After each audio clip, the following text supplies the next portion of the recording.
बाकी तो कहीं भी, जैसे इटावा में लॉयन सफारी बनी, वहां भी लोग जाने लगे शेर चीता देखने। कहीं चिड़ियाघर बना दो, लोग टिकट लेके जाने लगेंगे नहीं जी। लेकिन कहीं भी आप संवेद शिखर नहीं खड़ा कर सकते, कहीं भी आप अयोध्या दूसरी नहीं बना सकते, बाबा विश्वनाथ का मंदिर दूसरा नहीं हो सकता, हजरत निजामुद्दीन की दरगाह दूसरी नहीं हो सकती, गरीब नवाज की दरगाह दूसरी नहीं हो सकती देश में, सिखों के जो मान बिंदु है वो दूसरे नहीं हो सकते, काबा दूसरा नहीं हो सकता, यरूशलेम दूसरा नहीं हो सकता, मदीना दूसरा नहीं हो सकता। ये बात इतनी जब सामान्य व्यक्ति को समझ में आती है तो हुकूमतों को समझ में क्यों नहीं आती है विज्ञान सागर जी महाराज? सर, इसमें एक साजिश के तौर पर यह कार्यक्रम किया जा रहा है जी। किस प्रकार से हमारी समाज को बरगलाया गया, बिना बताएं आपने उसको पर्यटक स्थल घोषित कर दिया। आपने उसको राजपत्र को पढ़ा होगा, उसमें क्या क्या लिखा है मुर्गी पालन का आपको बताया जी। इसलिए सरकार इस चीज को हल्के में ले रही है, लेकिन हम हल्के नहीं है। रविंद्र कुमार जी ने बोला हम अहिंसक हैं, लेकिन हमें ध्यान रखना चाहिए हम जाति से भली जैन होंगे, लेकिन हमारे 24 तीर्थंकर क्षत्रिय थे, इसलिए हम हमेशा क्षत्रिय के वंशज हैं। हमारे सारे तीर्थंकर क्षत्रिय थे। जी हाँ। भगवान आदिनाथ ने पहले कहा असी मसी कृषि, उन्होंने कहा असी तलवार। हमारे तीर्थंकर ने नहीं बोला कि तलवार मत उठाइए, अपनी सुरक्षा के लिए कभी भी हथियार भी उठाना पड़े तो अपनी सुरक्षा के लिए उठाइए। हम अहिंसक भी हैं और हम एक सैनिक भी हैं। हमारी अहिंसा को नपुंसकता ना समझा जाए। सरकारों से इतना कहना नहीं चाहिए सुख सुविधा, सरकारों से इतना कहना नहीं चाहिए सुख सुविधा, जैसा होगा शिखर जी हमारा तीर्थ रहेगा सुंदर होगा। वह हमारी आस्था का केंद्र है, आस्था का केंद्र रहेगा, उसमें किसी प्रकार का कंप्रोमाइज नहीं किया जाएगा। उन्होंने बोला एक क्षेत्र जैनों का है, एक क्षेत्र नहीं, एक स्थान नहीं, पूरा का पूरा सम्मेद शिखर हमारी आस्था का केंद्र है, जिसके कड़कड़ में भगवान बैठा है।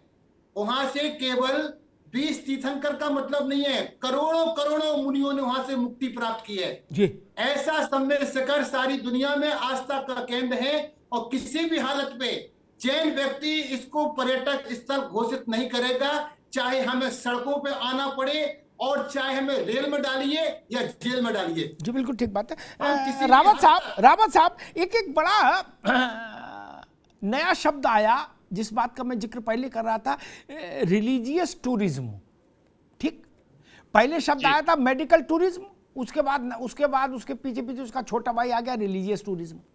ठीक, बोले जी रिलीजियस टूरिज्म करेंगे।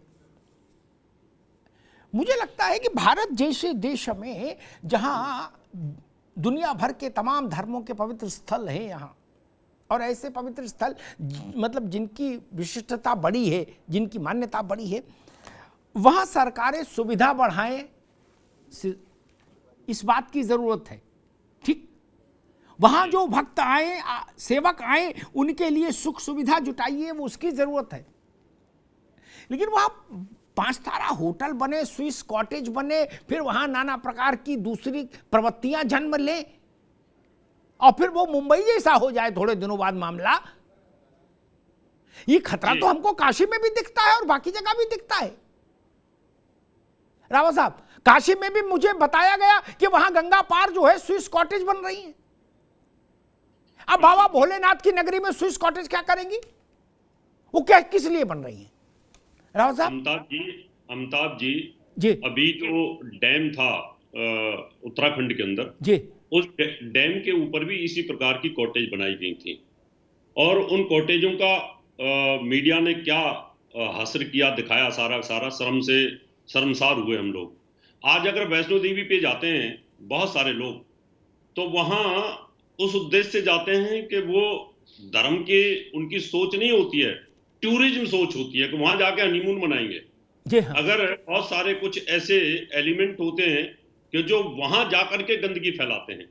हरिद्वार में जाते हैं गंगा स्नान करने के लिए, पाप धोने के लिए, कि गंगा के किनारे जाके पाप धोते हैं, वहीं पर जाकर के शराब पीते हैं, वहीं पर मांस मदिरा का सेवन करते हैं। इसलिए मैं कहना चाहता हूं, जैसे योगी जी ने बहुत सारे डिसीजन लिए कि मथुरा के अंदर कुछ एरिया के अंदर आपको मांस बिक्री, शराब की बिक्री, ये सब बंद होनी चाहिए।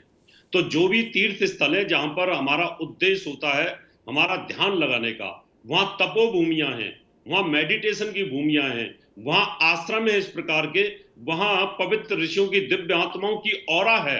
अगर आप उसमें जाते हो और जाकर के ध्यान लगाते हो तो निश्चित तौर पर लाभ मिलेगा। चाहे आप केदारनाथ जाएं, चाहे बद्रीनाथ जाएं, वहां पर भी जाएं, जितने भी हमारे मठ हैं वहां पे जाएं, या हमारी जितने भी तीर्थ हैं वहां पर भी जाएं। तो अगर उस उद्देश्य से जाते हैं, अगर आप पर्यटन के उद्देश्य से मान लो साईं बाबा के मंदिर पे जाते हैं तो वहां कितने होटल खुल गए। पहले कुछ भी नहीं था, आज से 20-25 साल पहले। लेकिन अब जाकर के वहां दारू पहले पीते हैं, मांस वहां खाते हैं और उसके बाद दर्शन करने के लिए जाते हैं।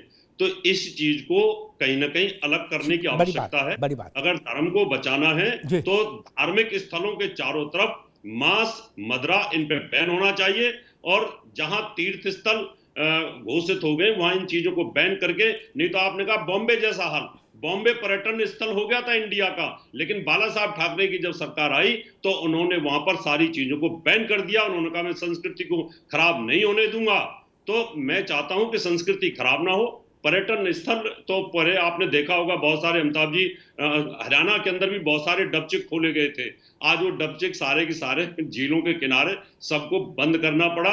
तो ये हमारी जो पश्चिमी सभ्यता है उसको आगे नहीं बढ़ने देना चाहिए। हमारे ऋषियों जैसे बैठे, संत लोग बैठे, उसी प्रकार की सभ्यता को और धर्म को, संस्कार को बढ़ाना चाहिए। जी समर्पण सागर जी महाराज, सरकारें दबे पांव प्रवेश करती हैं धार्मिक स्थलों में और साथ में नारा ये लगाती हैं भ्रम में डालने के लिए लोगों को कि हम तो धार्मिक पर्यटन की संभावनाएं तलाश रहे हैं। पर्यटन धार्मिक नहीं हो सकता, कभी नहीं हो सकता। पर्यटन का मतलब आमोद प्रमोद, घर से थक गए, तनाव में है, चलो भाई घूम आए। पूजा घर में शयन कक्ष नहीं हो सकता और शयन कक्ष में पूजा घर नहीं हो सकता। वैसे ही ये पर्यटन और धर्म एक साथ कैसे जुड़ जाएगा महाराज जी? एकदम सटीक। बिल्कुल नहीं अमिताभ जी, आपकी बात से मैं सहमत हूँ। अभी डॉक्टर साहब ने, रावत साहब ने यहाँ पर बोला भी कि अनेक स्थानों पर जहां जहां धार्मिक तीर्थ नगरियां है उनको पर्यटन के बतौर, मैं कहता हूं कि जैन समाज ने सभी को सोचने के लिए मजबूर किया हुआ है और सभी धार्मिक आस्था वालों को अब सोचना पड़ेगा इस समय कि जो हम पर्यटन नगरी विकसित करने की बातें कर रहे हैं, जो धार्मिक नगरियों को पर्यटन में विकसित बात कर रहे हैं। अभी आपने बद्रीनाथ और केदारनाथ का मुद्दा भी उठाया यहाँ पर। अभी पिछले दिनों शायद आपको ध्यान हो, इस समय मैं अधिक करके उत्तराखंड में भी मेरा काफी रहना रहता है।